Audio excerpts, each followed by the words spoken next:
Jubilee Hills by elections గురించి విన్నావా? TDP నుంచి మాగంటి గోపినాథ్ గెలిచిండు. రోడ్లు మంచిగా ఉన్నాయి. ఇక్కడ వాటర్ ట్యాంక్ లేకు కరీంనగర్ వాటర్ లేకుండా వాటర్ ట్యాంక్ కూడా ఓపెన్ చేయించినాడు. నీళ్ళు కూడా వస్తున్నాయి. అయితే ఇప్పుడు ఆయన చనిపోయారు, గోపీనాథ్ గారు చనిపోయారు. ఆయన జాగాలో ఇప్పుడు బై ఎలక్షన్స్ వచ్చినాయి. ఆయన ప్లేస్ లో ఇంకా నిలబడ్డది కదా. అయితే ఆమె వస్తుంది అనుకుంటున్నాం.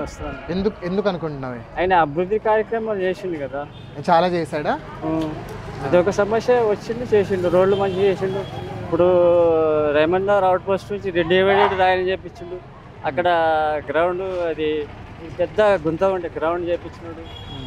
దానిలో వాళ్ళ పేదవాళ్ళు టెంట్ వేసుకొని పెళ్లి కూడా చేసుకోవచ్చు. సో మాగంటి గోపీనాథ్ గారు బాగా చేశారు కాబట్టి సునీత గారు వస్తారు ఈసారి. మీకు ఇప్పుడు ప్రస్తుతానికి ఉన్న కొత్త ప్రభుత్వం గ్యారెంటీలు అంటే ఆదివారం సెలవు ఏమి ఇస్తున్నాడన్న ఒక మాట. అంటే కొత్త ప్రభుత్వం కూడా చేస్తుంది, మెల్లిమెల్లిగా చేస్తున్నారు. ఇప్పుడే వచ్చారు కదా. అంటే మరి 22 నెలలు అయిపోయింది. డిసెంబర్ 9 తారీఖు వస్తే 2 సంవత్సరాలు అవుతుందండి. మరి పాత ప్రభుత్వం బాగానే చేసిందంటారా? కేసీఆర్ పాత ప్రభుత్వం రైతు బంధు ఇచ్చారు, పెన్షన్లు ఇచ్చారు. 200 ఉంటే 2000 చేసిండు కేసీఆర్ గారు.